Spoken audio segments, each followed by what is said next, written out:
Okay ji, Bismillahirrahmanirrahim and Assalamu alaikum Jawano. Welcome back to the new lecture of thermodynamics.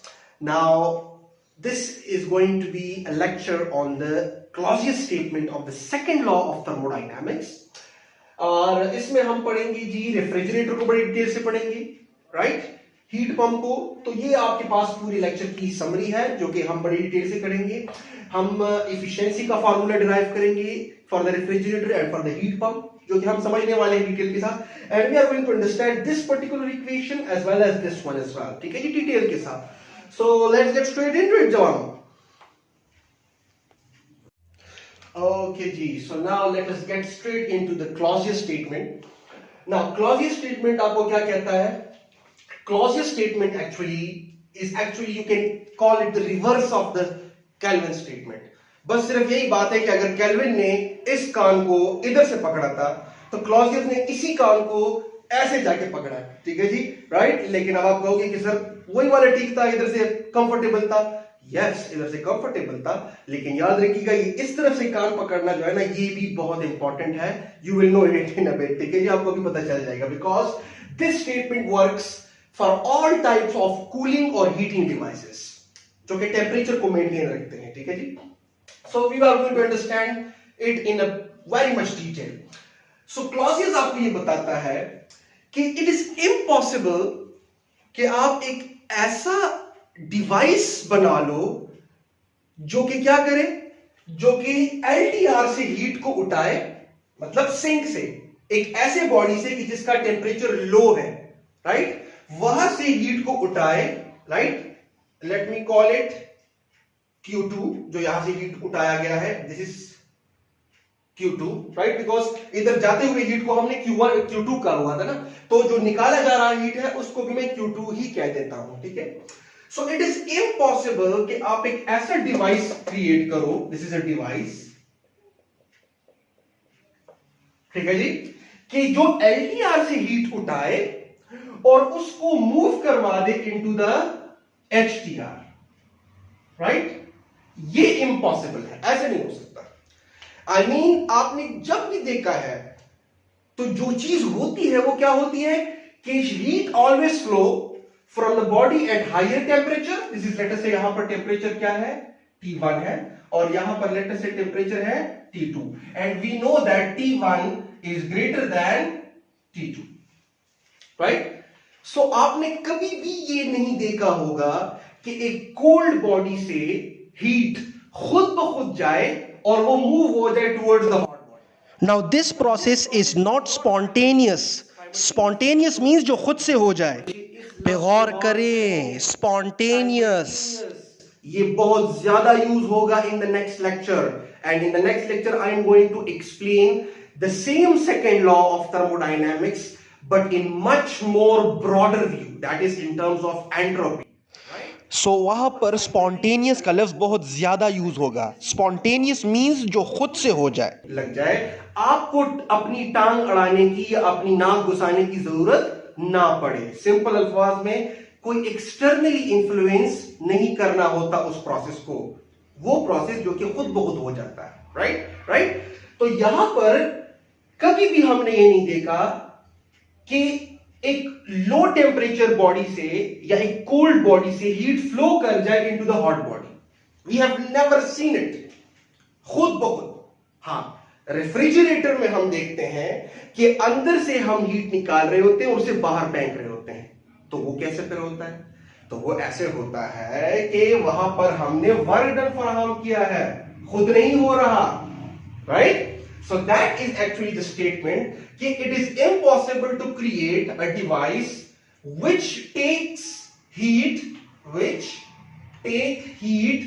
from sink LTR and transfer it into source मतलब HTR। ऐसा नहीं हो सकता। हाँ, हो सकता है with any external influence, अगर आप कोई external वर्क करो तब, लेकिन without any external work कभी भी इधर से आप हीट को उधर तक नहीं लेकर जा सकते, याद रखिएगा, ठीक है जी। सो अगर आपके पास ये वर्क जीरो हो जाए, मतलब आपने कोई वर्क नहीं किया, so this is not possible, ये कभी भी खुद से नहीं होगा। Again I am going to read the statement. It is impossible to create a device which take heats from LTR and transfer it into HTR without any external work. ठीक है जी, तो वर्क होगा तब ही ये क्या है, पॉसिबल है, right. आपको कुछ ना कुछ वर्क करना पड़ेगा, तब ही इधर से आप हीट निकाल सकते हो और उसे डंप करवा सकते हो इनटू द एचटीआर। ठीक है जी, और रेफ्रिजरेटर में हम यही करते हैं, या एयर कंडीशन में हम यही करते हैं। So let me use the word what, let फिलहाल के लिए refrigerator, right. And if you can look at the refrigerator, तो अगर आप अपने हीट इंजन वाले जो टॉपिक है, जो केल्विन स्टेटमेंट है, उसको जरा आप रिकॉल करो, तो आप देखोगे कि अभी जो मैंने एरोज बनाए हैं वो वाले एरोज जो है वो इसके बिल्कुल उल्टे होंगे। वहां पर क्या होता था कि this happen to be the source, और इधर से हीट खुद ब खुद फ्लो करना चाहता था साइमल्टेनियसली, बार बार कह रहा हूं साइमल्टेनियसली, ठीक है, राइट। सो यहां पर से हीट जो है वो खुद ब खुद फ्लो करने लगता था इनटू द एलटीआर, राइट। लेकिन दरमियान में हमने एक ऐसा डिवाइस कनेक्ट किया था कि वो उस हीट एनर्जी का कुछ ना कुछ हिस्सा किधर कन्वर्ट करता था, इनटू द मैकेनिकल वर्क। देखिए एरो बिल्कुल उल्टा है, यहां पर भी एरो उल्टा है हीट की फ्लो का, और यहां पर भी वर्डन का एरो उल्टा है।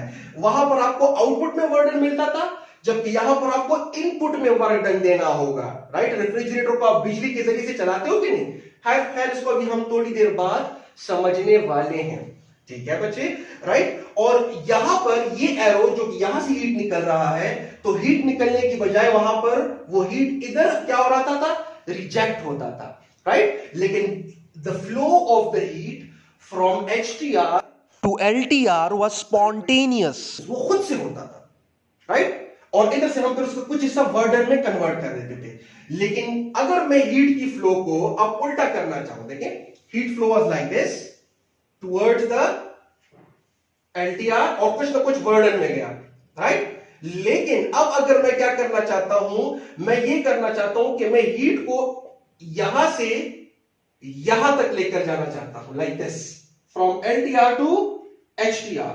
सो नाउ मुझे ये वर्डन का एरो भी क्या करना होगा, उल्टा करना होगा। So I have to now provide a work, ठीक है जी। So it refrigerator is kind of a reciprocal of the heat engine. जिस तरह की जनरेटर और मोटर एक दूसरे के उल्टे हैं ना, सिमिलरली आप इन दोनों को भी इसी तरह व्यू कर सकते हो दिमाग में कि refrigerator performs the exact reverse thing of that of the heat engine, ठीक है जी।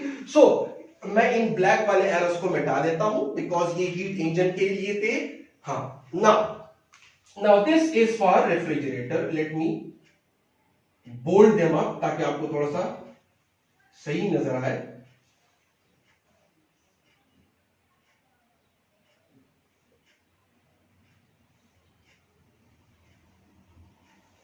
ठीक हुआ, अच्छा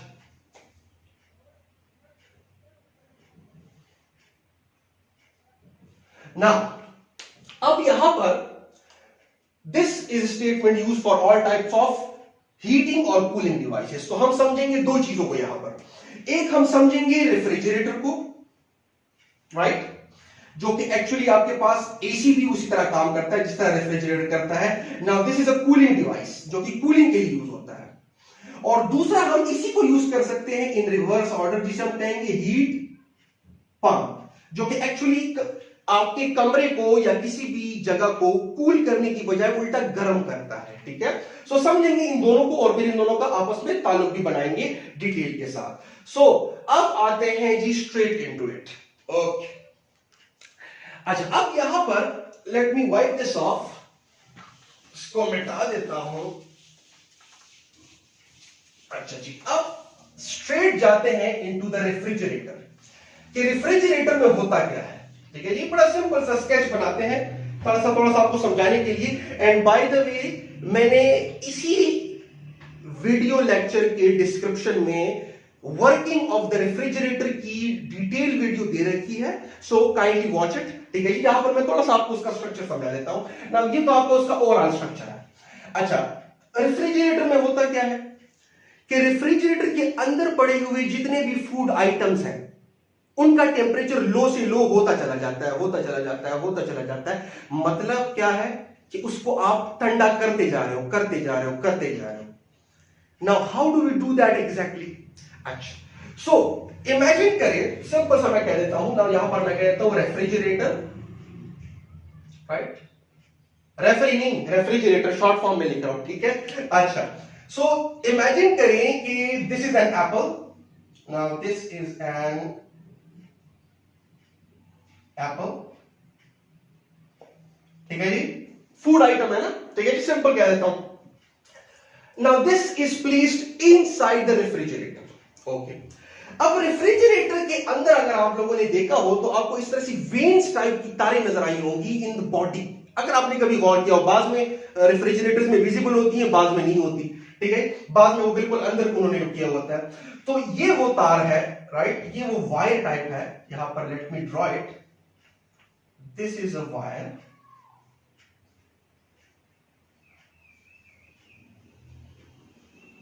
राइट, ठीक है। अच्छा, अब होता क्या है कि वायर के अंदर एक फ्लूइड को फ्लो करवाया जाता है और उस फ्लूइड को हम कहते हैं कूलेंट या फिर refrigerant. Let me name that, कि यहां पर एक फ्लूइड को फ्लो करवाया जाता है लाइक दिस, ठीक है जी, और इस फ्लूइड को हम कहते हैं कूलेंट। क्या कहते हैं? इस फ्लूइड को हम कहते हैं कूलेंट। यहां पर मैं कहता हूं fluid, right, that is refrigerant, refrigerant भी कहते हैं और इसको कूलेंट भी कहा जाता है, ठीक है जी, राइट। अच्छा, और मुख्तलिफ तरह की, पहले फ्रियोन गैस के यूज क्या करते थे, क्लोरोफ्लोरोकार्बन, आजकल जो है हाइड्रोफ्लोरोकार्बन यूज किया जाता है, ठीक है जी। मतलब अब इसकी डिटेल में हम नहीं जाना चाहते कि इस रेफ्रिजरेंट या इस फ्लूइड की क्या क्या प्रॉपर्टीज होनी चाहिए। We are not going to into the detail, we are just going to understand the simple physics behind it, ठीक है जी। अच्छा, और अगर आपने डिटेल से समझना है सो अगेन मैंने वीडियो की डिस्क्रिप्शन में लिंक दे रखी है, आप डिटेल से वर्किंग ऑफ द रेफ्रिजरेटर समझ सकते हो, ठीक है। यहां पर हम सिर्फ उसका ओवरऑल स्ट्रक्चर समझेंगे ताकि हम क्लॉजिव स्टेटमेंट को समझ ले, सेकंड लॉ ऑफ थर्मोडायनामिक्स। अच्छा, अब ये पड़ा हुआ है inside the refrigerator, so let me cordon it off. मैं थोड़ा सा इसको कॉर्डन कर देता हूं ताकि नजर आए। ये आपके पास है inside. Now this happens to be the inside of the refrigerator, ठीक है जी, राइट। अच्छा, ये आपके पास है वो फ्लूइड जो कि गर्दिश करता है उन तारों में। अब कैसे करता है खुद बहुत हम समझ जाएंगे। अब यहां पर याद रखिएगा, इस फ्लूइड का जो टेम्परेचर है ये बहुत लो रखा जाता है। अब कैसे रखा जाता है, अभी हम आएंगे यहां पर, ठीक है। तो यहां पर इस फ्लूइड का टेम्परेचर बहुत लो होता है, याद रखिएगा। सो इस फ्लूइड का टेम्परेचर क्या है, लो टेम्परेचर, लो टेम्परेचर। और याद रखिएगा यहां पर जो एयर के पार्टिकल्स हैं, जो भी एयर के पार्टिकल्स हैं, तो जाहिर सी बात है उनका टेम्परेचर थोड़ा ज्यादा है as compare to the fluid. तो हमें पता है कि होगा क्या, कि यहां पर टेम्परेचर फिलहाल थोड़ा सा ज्यादा है as compare to the temperature of the fluid. So heat is suppose to be flowing, right, from the air particles inside the refrigerator into the what, into the fluid. तो वो फ्लूइड जो है वो उसकी कुछ ना कुछ हीट को क्या, एनर्जी को क्या कर लेगा, as a heat energy absorb करता जाएगा। बिकॉज हमने मेक श्योर किया है कि इस फ्लूइड का टेम्परेचर जो है वो इनसाइड के टेम्परेचर से कम हो। अब कैसे मेक श्योर किया है वो हम समझेंगे। अच्छा, तो जाहिर सी बात है कि यहां पर टेम्परेचर क्या होने लग जाएगा, जब इधर से हीट एनर्जी फ्लो करेगी इनटू दिस फ्लूइड जो कि फ्लो कर रहा है लाइक दिस, तो इसका टेम्परेचर लो होने लग जाएगा और जो फूड आइटम पड़ा हुआ है ऑटोमेटिकली इधर से अब हीट एनर्जी जो है वो फ्लो करने लग जाएगी into the airs, into the air particles inside the refrigerator. तो मैं सिंपली कह सकता हूं कि जी अगर मैं इस एयर पार्टिकल को दरमियान में से हटा दूं, मतलब हटाने का मतलब यह है कि सिंपल एक्सप्लेनेशन में से हटा दूं, तो मैं सिंपली कह सकता हूं कि जो फ्लूइड है ये एक्चुअली हीट एब्सॉर्ब कर रहा है from the food material, right. यहां पर जो भी फूड मटेरियल पड़े हुए हैं उधर से हीट एनर्जी जो है वो क्या कर रहा है, एब्सॉर्ब कर रहा है अपने अंदर, लाइक दिस, राइट। ओके, अब जब फूड आइटम से वो एनर्जी एब्सॉर्ब करेगा तो फूड का टेम्परेचर क्या होगा, ड्रॉप होता जाएगा, राइट। यहां पर जो टेम्परेचर है वो क्या होता जाएगा, ड्रॉप करता जाएगा, और ये जो फ्लूइड है इसका टेम्परेचर क्या होता चला जाएगा, राइज होता चला जाएगा, बिकॉज वो फ्लूइड क्या कर रहा है, फूड आइटम से वो हीट जो है क्या कर रहा है, जज़ब कर रहा है ना अपने अंदर।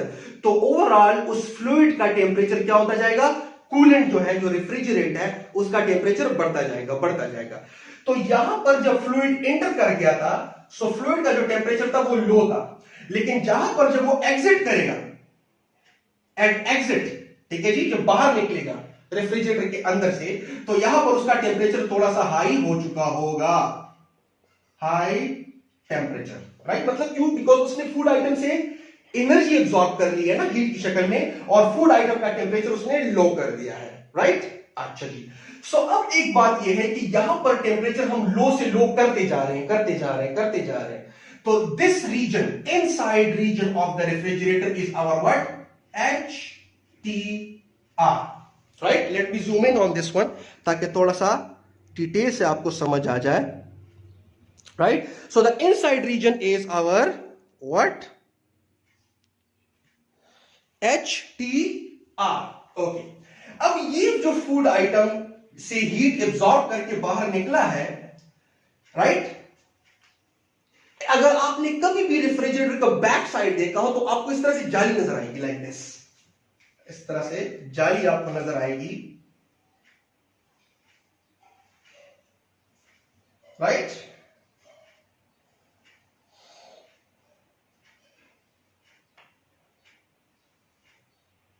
ओके, अब होता क्या है कि यहां पर जो टेम्परेचर हाई हो गया है, उसी हाई टेम्परेचर वाले फ्लूइड को हम गुजारते हैं इन दीज पाइप्स, राइट। और ये जो पाइप्स हैं they are what, expose to atmosphere, expose to atmosphere, या इन सिंपल वर्ड सराउंडिंग, जो बाहर का इलाका होता है रेफ्रिजरेटर का, right. So when they are expose to surrounding, let me zoom it out थोड़ा सा ताकि आपको क्लियर हो जाए, right. Now these pipes are expose to surrounding, जो फ्रिज की बैक साइड का आप जाली देखते हो, तो यहां पर वो जो फ्लूइड है जिसका हाई टेम्परेचर हो गया है, by sucking out heat from the food item inside the refrigerator, तो वो हीट जो है, यही फ्लूइड जो है क्या करेगा, लूज कर जाएगा into the surrounding, because surrounding का जो टेम्परेचर है वो एक्चुअली फिलहाल जब वो फ्लूइड आउट आ रहा है उससे कम है, सो वही हीट जो है वो लूज हो जाएगा इनटू द सराउंडिंग, राइट। ठीक है जी, दिस इज, ये जो ब्लैक्स मैंने शो किए हैं ये एक्चुअली फ्लूइड से निकली हुई हीट को जाहिर कर रहे हैं। सो गौर से देखें, यहां से जो एब्सॉर्ब किया हुआ हीट था वो क्या है, from the LTR, from the LTR, sorry बच्चे इसको करेक्ट कर लें, दिस इज LTR, ठीक है जी, इनसाइड का रीजन जो है वो LTR है, मैंने गलती से HTR लिखा है, राइट। तो यहां पर आपके पास जो इनसाइड रीजन है दैट इज LTR, राइट। इधर से हीट एब्सॉर्ब हुई है as Q2, right. So this heat absorb is Q2, right. अच्छा जी, और वो हीट जब बाहर निकली तो वो लूज हो गई into the atmosphere, this is our atmosphere, मतलब सराउंडिंग, और वो हीट लूज हुई है in the form of Q1। लेकिन ये तब पॉसिबल हुआ है जब ये फ्लूइड को हमने फ्लो करवाया है। अब फ्लो करवाने के लिए कोई तो डिवाइस होना चाहिए ना, तो वो डिवाइस यहां पर हमारे पास है कंप्रेसर, राइट, जो बैक साइड में होता है और एटमॉस्फेयर को एक्सपोज होता है वो भी। तो कंप्रेसर क्या करता है, कंप्रेसर एक्चुअली यहां पर से फ्लूइड को पुश करता है, राइट? और अंदर क्या होती है? Adiabatic expansion, adiabatic expansion, right? और आपको पता है एडियाबैटिक एक्सपेंशन कॉजेस कूलिंग। तो यहां पर जो फ्लूइड इंटर कर गया है उसको वो मजीद, देखिए कुछ ना कुछ उस फ्लूइड ने हीट लूज किया इनटू द एटमॉस्फेयर, लेकिन वो जब यहां पर आता है तो स्टिल उसके अंदर कुछ ना कुछ एनर्जी होती है, टेम्परेचर उसका काफी हाई भी होता है। तो होता क्या है कि यहां पर कंप्रेसर ने उस पे क्या करना है? वर्क। और वो वर्क तब करता है जब हम अपनी इलेक्ट्रिकल एनर्जी फराहम करते हैं, ठीक हुआ? Right, so that is our work. तो अगर ये कंप्रेसर वर्क ना करता तो इसका मतलब यह है कि हमने इलेक्ट्रिकल एनर्जी फराहम नहीं की। हमने जब इलेक्ट्रिकल एनर्जी एक्सटर्नली सोर्स से फराहम नहीं की तो ये वर्क नहीं करेगा। जब ये वर्क नहीं करेगा तो एडियाबैटिक एक्सपेंशन नहीं होगी। जब एडियाबैटिक एक्सपेंशन नहीं होगी तो जो गैस यहां पर आया था, राइट, वो कूल नहीं होगा। और जब वो कूल नहीं होगा तो उसको यहां पर हम पुश भी नहीं कर सकेंगे। तो इसका मतलब ये है कि वो जो फ्लूइड है वो यहां पर से हीट को, फूड आइटम से हीट को एब्जॉर्ब नहीं कर सकेगा। तो इसका मतलब ये है कि कभी भी ये जो एब्जॉर्ब हीट है ये सराउंडिंग की तरफ नहीं जाने लेगा। तो कहने का मकसद ये है कि यहां से जो हीट Q2 है वो तब ही सराउंडिंग मतलब HTR तक जाएगा जब हम कुछ वर्क करें, राइट? तो यहां पर फ्लूइड को एक्सपैंड करवाया जाता है बार बार और पुश करवाया जाता है। तो फ्लूइड जब इधर आता है so it is now cool, right? और कूल जो फ्लूइड है वो यहां से फिर से हीट को एब्जॉर्ब करेगा in the form of Q2 from the LTR। याद रखिएगा पहले मैंने इसको HTR गलती से कह दिया था, राइट? तो यहां से वो Q2 एब्जॉर्ब करेगा और वो Q2 जब इधर एब्जॉर्ब होगा तो वो एटमॉस्फेयर के साथ जब कांटेक्ट में आएगा तो वो वही हीट लूज कर जाएगा into the atmosphere in the form of Q1। सो वो हीट जो कि फूड आइटम से आपने निकाली थी, यहां पर फूड पड़ा हुआ था, वो हीट आपने डंप करवा दी, ट्रांसफर करवा दी into the atmosphere, into the surrounding, लेकिन विदाउट वर्क वो पॉसिबल नहीं था। विदाउट दिस कंप्रेसर वो पॉसिबल नहीं था। So this is how it works कि अंदर से हम हीट निकालते जा रहे हैं और बाहर हम पुश करते जा रहे हैं, उनको थ्रो करते जा रहे हैं, करते जा रहे हैं। अंदर से हीट निकालो, बाहर थ्रो करो, अंदर से हीट निकालो, बाहर थ्रो करो, राइट? तो इसका मतलब यह है कि अंदर का जो टेम्परेचर है वो कम से कम होता चला जाएगा और बाहर का टेम्परेचर ज्यादा से ज्यादा होता चला जाएगा, बिकॉज वहां पर आप हीट थ्रो कर रहे हो ना। लेकिन क्या ये सब पॉसिबल था without work? No. So this process is not simultaneous, you need to do some work. External influence के बगैर नहीं होगा। That is what Clausius statement is all about. So this is what the explanation of the Clausius statement, and in the same manner air condition work as well. So we are going to understand the equation for the efficiency. वो अब आप समझने लगे हैं. So let's get straight into it. Okay. So Jawano, now we are going to derive a mathematical equation for the coefficient of performance of the heat engine of the refrigerator या फिर AC, because दोनों एक ही तरह के काम करते हैं, एक ही चीज है, कूलिंग डिवाइस है ना दोनों। और दूसरा हीट पंप, जो कि अभी हम समझने वाले हैं, ठीक है? सो हीट इंजन के लिए जब हम एफिशिएंसी कहा करते थे, अब यहां पर हम क्या कहेंगे? Coefficient of performance. वही चीज है, बस सिर्फ अल्फाज बदले हैं। तो यहां पर हम कहते हैं COP, coefficient of performance, which is nothing but efficiency, लेकिन बुक में इसको कोएफिशिएंट ऑफ परफॉर्मेंस कहते हैं। तो चलिए हम वही कर लेते हैं, ठीक है? नाउ बेसिक डेफिनेशन आपके पास वही है, desired output divided by input. अच्छा जी, अब मैं दोनों को यहां पर एक्सप्लेन करना चाहता हूं। देखिए, रेफ्रिजरेटर और एसी एक ही चीज है। एसी क्या करता है? सिंपल, अंदर की हवा को ठंडा करके, अपने अंदर में से गुजार के ठंडा करके वापस उसी कमरे के अंदर फेंकता है। तो वो हवा जो है वो कूल हो गई, लेकिन उस हवा से जो एनर्जी उसने निकाली है उसको थ्रो करता है आउटसाइड। तो LTR आपका कमरा हो गया और HTR आपका आउटसाइड हो गया। सो वही काम है जो कि अभी हम समझने लगे हैं। अच्छा, इमेजिन करिए एक सिनेरियो, लेट अस से this is a room, right? This is a room, let me call it room number 1। और रूम नंबर 1 को आप कूल करना चाहते हो, you want to decrease its temperature, right? So we want to cool it, we want to cool it, ठीक है जी, मतलब हम इसका टेम्परेचर डिक्रीज करना चाहते हैं। अच्छा, अब इसका टेम्परेचर डिक्रीज करने के लिए आप एक एयर कंडीशन इंस्टॉल करते हो। अच्छा, अब एयर कंडीशन इंस्टॉल करने का तरीका ये है, अगर मैं करूं तो एयर कंडीशन का जो फ्रंट है, राइट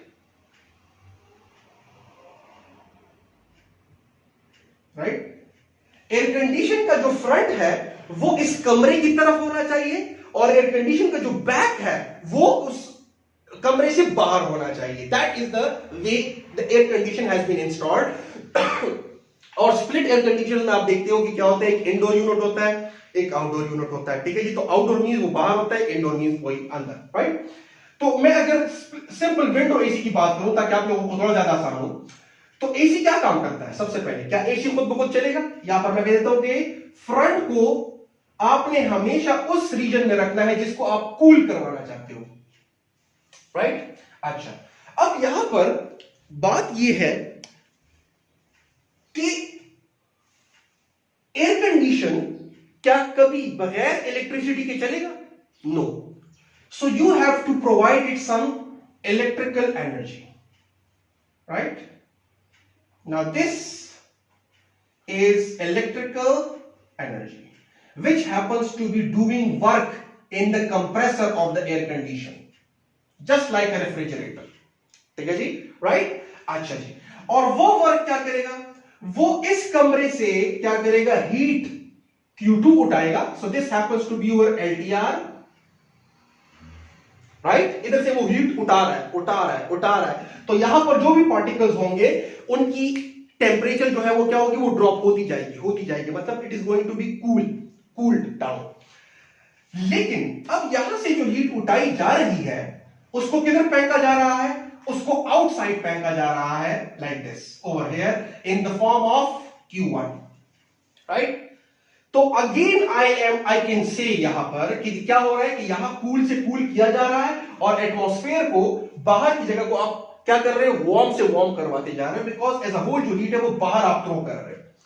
तो again over here I can से कि देखिए, आप जरा इन एरोस को देख लो, ये दोनों एरोस इनटू है और ये आउट टू है, तो I can say again that Q1 happens to be equal to W plus Q2, right. कैसे मैं ये कह सकता हूं? देखिए, इधर से हीट निकाला जा रहा है और उसे बाहर फेंका जा रहा है, इसका मतलब है कि Q1 के अंदर Q2 का हिस्सा तो है, तो ये तो ठीक हुआ। लेकिन ये वर्क किधर आ गया है? मतलब ये वर्क को इसके साथ ऐड करके ये कैसे आता है? तो द थिंग इज कि एयर कंडीशन यहां पर जो भी कंप्रेसर के जरिए से वर्क करेगा, यहां पर जो कंप्रेसर है, तो उस, अगर आप देख लो तो कंप्रेसर वक्त के गुजरने के साथ साथ गर्म हो रहा होता है, तो वो एक्चुअली वो भी एटमॉस्फेयर को एक्सपोज है, तो उसकी भी जो हीट एनर्जी है वो भी एक्चुअली एटमॉस्फेयर में ही डंप हो रही है। सो Q1 जो है वो टोटल बराबर होगा जो उस मशीनरी की वर्किंग से हीट जन्म लेती है और एटमॉस्फेयर में जाती है, प्लस जो उधर से हीट निकाला गया है, सो दैट इज उधर से हीट निकाला गया, प्लस ये वो बर्डन है जो कि क्या हो रहा है? कंप्रेसर के अंदर कंटिन्यूअसली प्रेसिंग के दौरान से जो हीट डेवलप हो रही है because of the friction between the moving parts of the machine of the air condition, तो वो भी एक्चुअली एटमॉस्फेयर में ही डंप हो रही है, ठीक है जी।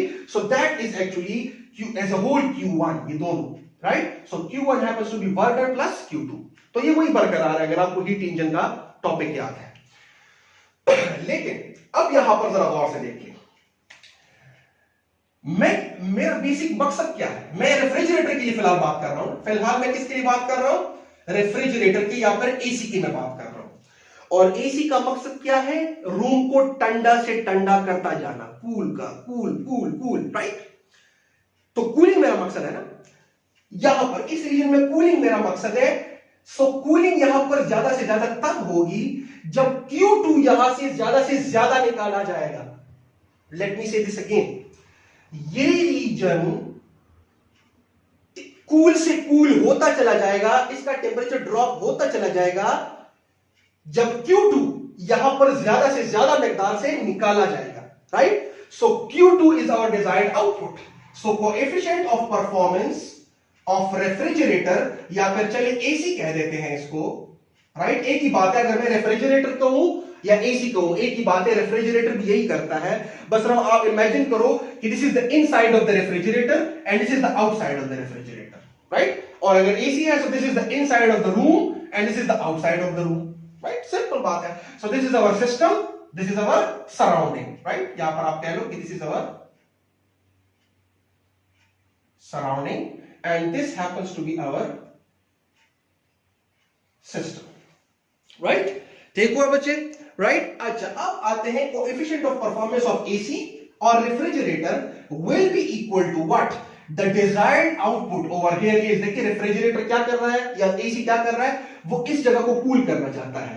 तो Q2 जितना ज्यादा निकालोगे उतना ही आपके पास वो जगह कूल होगी. So that happens to be our desired output.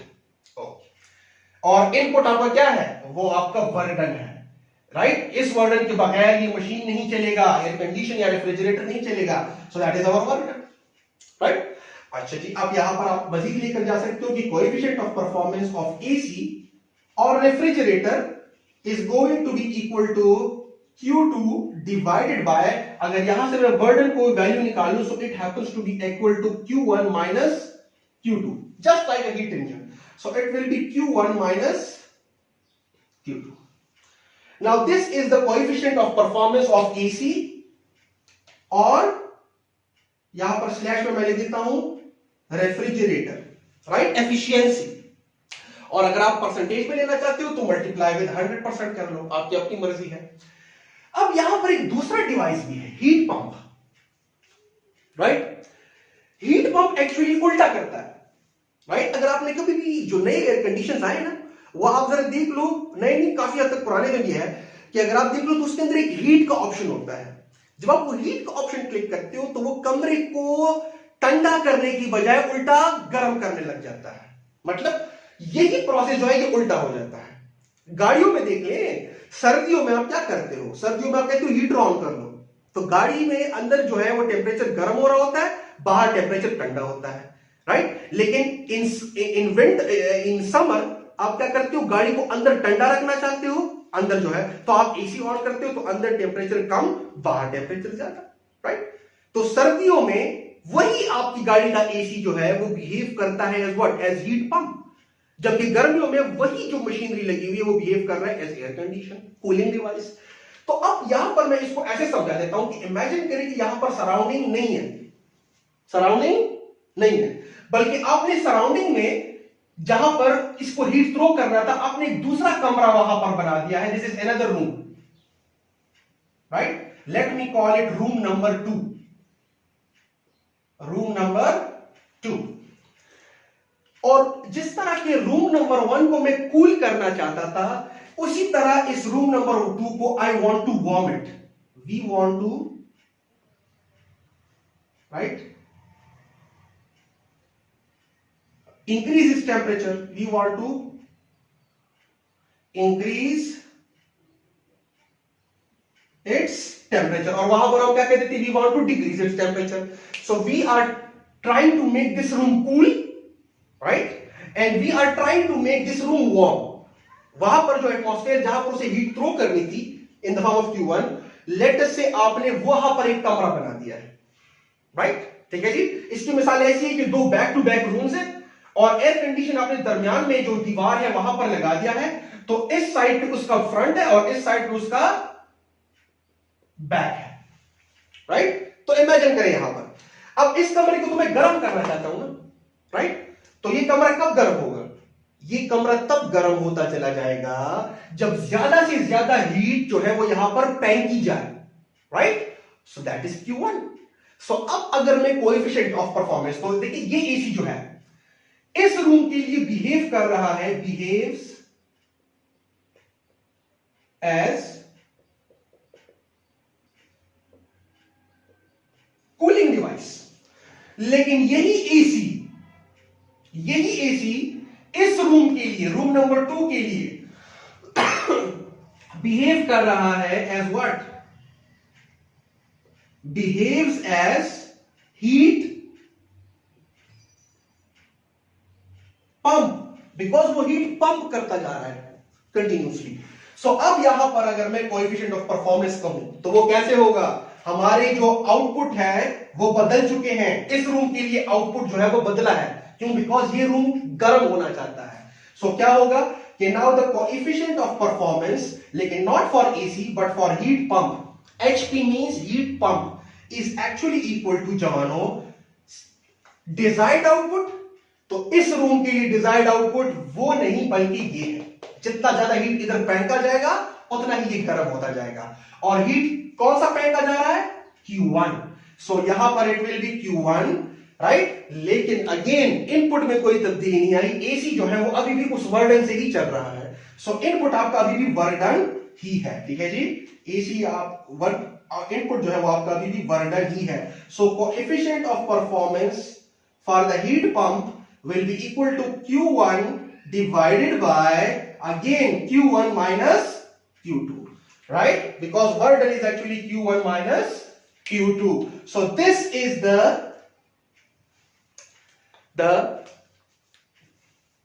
coefficient of performance for the heat pump, ठीक है जी, राइट। सो जब हम हीट पे ऑप्शन लगा देते हैं तो एक्चुअली वो जो एसी है वो रिवर्स में चला जाता है। रिवर्स इसका मतलब ये नहीं कि हमने रूम बदल दिया, रिवर्स में जाने का मतलब ये है कि अब वो क्या करेगा, अब वो इधर से हवा को अपने अंदर से गुजारता है, राइट, ठीक है जी। अगर मैं एसी की बात करूं, फॉर एग्जांपल अगर मैं एसी रूम को हॉट करवाना चाहता हूं तो ये एरोस जो है ये दोनों एरोस उल्टे हो जाएंगे।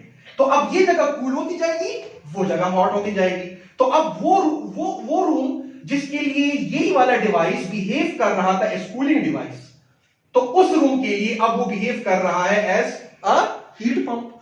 और वो रूम जहां पर एसी या जो डिवाइस है वो बिहेव कर रहा था एज अ हीट पंप, इस रूम के लिए वो बिहेव कर रहा है as what, as a cooling device. तो all you have to do is to reverse the working of the refrigerator, ठीक है जी, या फिर एसी, राइट। तो एक जगह पर अगर वो कूलिंग डिवाइस बिहेव करता है तो दूसरी जगह पे वो हीट पंप बिहेव करता है, राइट। और उल्टा भी कर सकते हो, अगर वहां पर वो हीट पंप बिहेव करेगा तो इधर पर कूलिंग डिवाइस बिहेव करेगा। So that's the thing that it happens. Okay, now we are going to establish a relationship between what? Coefficient of performance of the AC and heat pump, ठीक है जी। And there is a very interesting relationship जो कि आपकी book में नहीं है लेकिन होना चाहिए, ठीक है जी। And one interesting fact, और वो क्या है, वो ये है कि हीट पंप का जो कोएफिशिएंट है वो 100 से ज्यादा हो सकता है और होता भी 100 से ज्यादा है। We are going to understand it now. So kindly बच्चे आप लोग ये लिख लो, शाबाश शाबाश, ये लिख लो। ओके, सो जवानों और जवानियों, ये आपकी बुक में नहीं है लेकिन आई थॉट कि आपको ये पता होना चाहिए। It's a very interesting relationship. याद रखिएगा कि वो एसी जो कि एक रूम के लिए कूलिंग डिवाइस की तरह बिहेव करता है, देखिए यहां से वो हीट निकाल रहा है, राइट, वर्डन हो रहा है इलेक्ट्रिकल एनर्जी के थ्रू, हीट निकाल रहा है, और दूसरी तरफ क्या कर रहा है, वो क्या कर रहा है, डंप करता जा रहा है। सो ये एसी इस रूम के लिए बिहेव कर रहा है एज अ कूलिंग डिवाइस, जबकि इस रूम के लिए बिहेव कर रहा है एज अ वार्मिंग डिवाइस, मतलब इसको हॉट करवाने जा रहा है, इसका टेम्परेचर बढ़ाने जा रहा है, right, this is warming, right. Okay, अब हमने इस दोनों के लिए, इस रूम के लिए जो हीट पंप बिहेव कर रहा है ये एसी, उसके लिए हमने एफिशिएंसी मतलब कोएफिशिएंट ऑफ परफॉर्मेंस का फार्मूला क्या, that is Q2, right, sorry उल्टा मैंने लिख दिया है, this is Q2, this is Q1, ठीक है जी। सो इस रूम के लिए आपके पास जो एफिशिएंसी है, जो आउटपुट है वो Q1 है, बिकॉज मैं इसको गर्म करना चाहता हूं, तो जितना ज्यादा Q1 आएगा उतना ही ज्यादा आपके पास एफिशिएंसी होगी। और again work done is actually equal to Q1 minus Q2, यहां पर हमने ऑलरेडी किया था कि work done is actually Q1 minus Q2, right, okay. Similarly for this room यही एसी बिहेव कर रहा है एज कूलिंग डिवाइस, ठीक है जी। सो जितना ज्यादा से ज्यादा इधर से हीट वो निकालेगा उतना ही ज्यादा इस रूम ने कूल होना है। तो इसके लिए जो आउटपुट है वो आपके पास है Q2 divided by the same work done, that is Q1 minus Q2। Okay, ये हमने अभी कर लिया है। अब ये इक्वेशन जो है ये हमने प्रूफ करना है कि याद रखिएगा हीट पंप का जो कोएफिशिएंट ऑफ परफॉर्मेंस है वो हमेशा एसी की कोएफिशिएंट परफॉर्मेंस के साथ जब आप 1 ऐड करोगे तब आपको मिलेगा। So coefficient of performance of heat pump is actually equal to 1 plus the coefficient of performance of the AC or refrigerator. Okay, कैसे करेंगे जी इसको, देखते जाए जरा। Now, since we know that, since we know that कि आपके पास coefficient of performance of the heat pump happens to be equal to, किधर गया भाई, हाँ ठीक है, coefficient of performance of the heat pump happens to be equal to Q1 divided by Q1 minus Q2, right? Okay. अब यहां पर अगर मैं ऐसे कर लूं कि coefficient performance of the heat pump happens to be equal to, right, Q1 minus Q2, right, और अभी हमने थोड़ी देर पहले किया था, राइट, अगर मैं इसको रीराइट कर लूं, so it will be actually कि Q1 happens to be equal to work done plus Q2. हमने ये कहा था कि यहां पर जो हीट आ रहा है वो सिर्फ उधर से निकाला हुआ हीट नहीं है, बल्कि जो मशीनरी की वर्किंग की वजह से जो हीट प्रोड्यूस हो रहा है वो भी एक्चुअली इसके अंदर शामिल होता है, वो भी एक्चुअली बाहर ही जा रहा होता है. Working means this. So Q1 is actually the sum of this work plus Q2. ठीक है जी, that is the thing, right? अगर आप देख लो तो कंप्रेसर जो है वो एक्सपोज्ड होता है टू एटमॉस्फेयर, तो जो कंप्रेसर गर्म होता है वो हीट भी किधर जाएगा, एटमॉस्फेयर में ही जाएगा ना, मतलब एटमॉस्फेयर मींस HTR, बाहर की तरफ, राइट? अच्छा, अब यहां पर Q1 can be rewritten as W plus Q2, right? अच्छा, अब इस टर्म को मैं W के नीचे भी लिख सकता हूं और इसी टर्म को मैं Q2 के नीचे भी लिख सकता हूं. So coefficient of performance of the heat pump happens to be equal to W divided by Q1 plus Q2 plus Q2 divided by Q1 minus Q2, right? देखिए इस टर्म को मैंने, सॉरी इट इज माइनस, ठीक है जी, इस term को मैंने work done के नीचे भी लिख दिया प्लस इसी टर्म को मैंने Q2 के नीचे भी लिख दिया, right? Now coefficient of performance of the heat pump happens to be equal to, now do tell me कि अगर मैं यहां पर इसी इक्वेशन को रीराइट करूं, राइट, तो मैं लिख सकता हूं कि work done happens to be equal to Q1 minus Q2, Q1 minus Q2, right? So this work done is actually equal to this term that is residing downstairs. So it will be actually Q1 minus Q2 divided by Q1 minus Q2 plus Q2 divided by Q1 minus Q2, right? This thing cancels out with this one. So you are getting what? Coefficient of performance of the heat pump is equal to, this happens to be 1 plus, what is this term? Isn't this equal to the coefficient of performance of AC or refrigerator? Yes it is. So coefficient of performance of the AC slash refrigerator, दोनों जो भी आप कह रहे हो, ठीक है जी, right? So this is the thing that I wanted to show to you, right? अब यहां से मैंने एक बात कही थी कि याद रखिएगा, हीट पंप की जो एफिशिएंसी है या कोएफिशिएंट ऑफ परफॉर्मेंस की वैल्यू जो है वो 100 से ज्यादा हो सकती है, राइट? कैसे? सिंपल बात है, पहले तो इधर से आप समझ लें. Q1 और नीचे क्या है? Q1 minus Q2, right? तो अगर मैं कहूं कि Q1 is actually 10 joules, so again this Q1 is 10 joules ना, लेकिन उस 10 जूल से आपने कुछ तो कुछ माइनस किया है और वो माइनस यहां पर Q2 है. तो लेट मी से कि 10 जूल का जो एनर्जी है वो इधर डंप की जा रही है और उधर से निकाली कितनी जा रही थी, उधर से लेटर से निकाली जा रही थी, मैं कह देता हूं 3 जूल्स. कितनी? चले जी, मैं कह देता हूं 4 जूल्स. खुद से मैं वैल्यूज ले रहा हूं. तो आपको पता है कि अगर आपके पास ये 10 जूल है तो इज इक्वल टू, अगर वो 4 जूल है, इसका मतलब ये है कि 6 जूल का वर्क हो रहा है. दिस इज 6 जूल, तो 6 plus 4 is equal to 10, right? ठीक है जी. सो यहां पर अब मैं क्या करूंगा, 10 माइनस Q2 इज 4. तो आप जरा गौर से देख लो, तो it is 10 divided by what? It is 10 divided by 6. Now if you can divide 10 by 6, so surely you are going to get what? You are going to get a value greater than 1. And greater than 1 means greater the value of the percentage than 100%.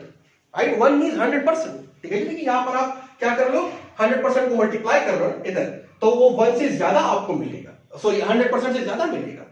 अब बंदा कहता है कि यार 100% से efficiency कैसे ज्यादा हो गई है? So you are forgetting one really important fact. वो ये है कि यहां पर जिस जगह को हम वॉक कर रहे हैं, वो जो एनर्जी है जो यहां पर डंप की जा रही है, गौर से सुनिए, उस एनर्जी के अंदर सिर्फ और सिर्फ Q1 शामिल नहीं है, बल्कि वो जो मशीन की ऑपरेटिंग की वजह से जो हीट जो बाहर निकल रहा है, वो भी एक्चुअली एटमॉस्फेयर में ही डंप हो रहा है। सो प्लस वर्क भी है यहां पर। तो मशीन की एक्स्ट्रा जो एनर्जी है वो भी एक्चुअली एटमॉस्फेयर में जा रही है। सो that is why coefficient of performance is always greater than 100%। याद रखिएगा, लेकिन for a heat pump, for a heat pump the coefficient of performance is always greater than 100%। लेकिन for a refrigerator के लिए अगर आप देख लो, so it is Q2 divided by Q1 minus Q2, right? तो आपके पास सिचुएशन जो है वो 0 से 1 तक दरमियान में रेंज करेगी। वो 1 से ज्यादा हो भी सकता है किसी सिचुएशन में, लेकिन अमूमन वो 1 से कम ही होगा। लेकिन याद रखिएगा, for heat pump the coefficient of performance is always greater than 1। क्यों? बिकॉज वो जो वर्क है वो भी एक्स्ट्रा एटमॉस्फेयर में डंप हो रहा है। और आप इसको इधर से भी समझ सकते हो, देखिए the output is automatically greater than the input, right? If you can see this, देखिए आउटपुट 10 है और इनपुट 6 है, ठीक है जी। So that is the thing, right, कि इनपुट जो है वो आपके पास बर्डन है 6 जूल का, लेकिन वो 6 जूल तो बाहर जा ही रहा है बर्डन की शक्ल में, लेकिन वो 4 जूल भी बाहर आ रहा है, तो ऑटोमेटिकली आउटपुट ज्यादा हुआ, 100% से आपकी एफिशिएंसी ज्यादा होगी। और इधर आप देख भी सकते हो, लेट अस से कोएफिशिएंट ऑफ परफॉर्मेंस, यहां पर let me wipe this of. शाबाश बच्चे, जवानों ये लिख लो, शाबाश, अगर लिखना है तो शाबाश जवानों, वीडियो को पॉज करके लिख लो। ओके, नाउ अब अगर यहां पर आप देख लो, let me do the situation, right,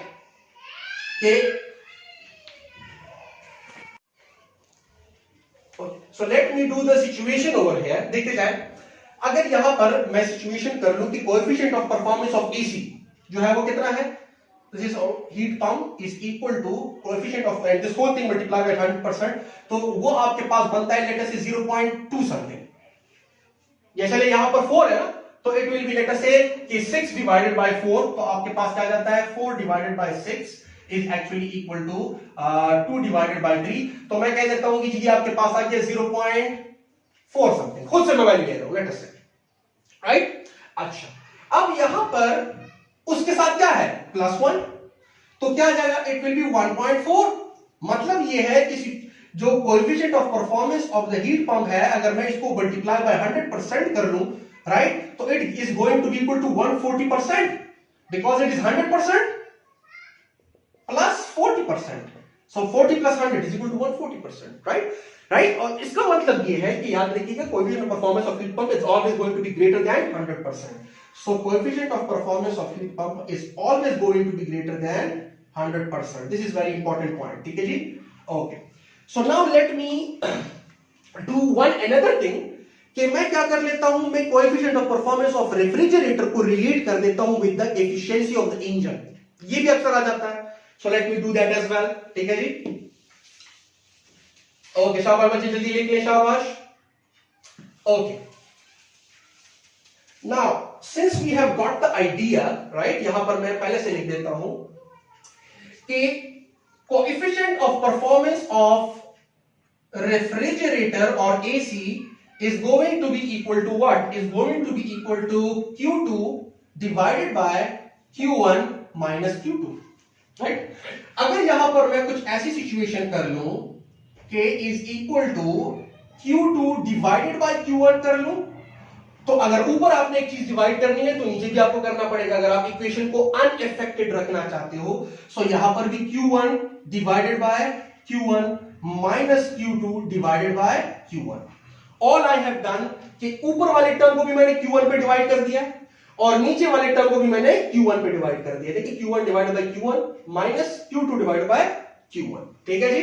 अच्छा, अब ये आपके पास कैंसिल होकर क्या आ जाएगा, coefficient of performance of refrigerator is equal to this happens to be equal to Q2 divided by Q1, right? This thing is 1 minus Q2 divided by Q1. अच्छा, अगर आप थोड़ा सा अपना हीट इंजन का जो टॉपिक है उसको रिवाइज कर लो तो आप लोगों को याद होगा कि for heat engine the efficiency was actually equal to what? 1 minus Q2 divided by Q1 multiply by 100%, लेकिन परसेंट में फिलहाल नहीं लिखना जरूरी नहीं है। तो अगर मैं यहां पर देख लूं, this is for heat engine, right? So coefficient of performance of refrigerator is actually equal to, सबसे पहले जो डिनोमिनेटर में टर्म है 1 minus Q2 divided by Q1। So इसकी जगह स्ट्रेट टर्म में लिख सकता हूं कि efficiency of the engine, right? ये जो नीचे वाला टर्म आपको नजर आ रहा है, right? Okay.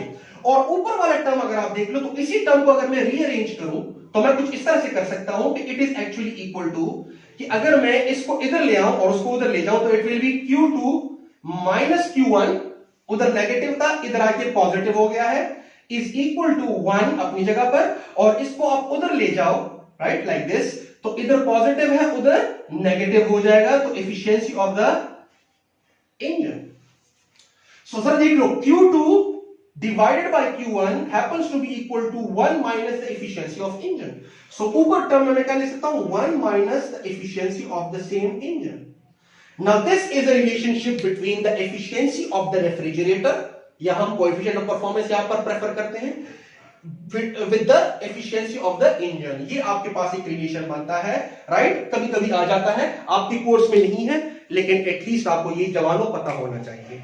So I believe that's the end of the lecture। और अगेन बच्चे, वीडियो की डिस्क्रिप्शन में मैंने लिंक दे रखी है रेफ्रिजरेटर की वर्किंग की, सो काइंडली उसको देख लीजिएगा। एंड अस्सलाम वालेकुम।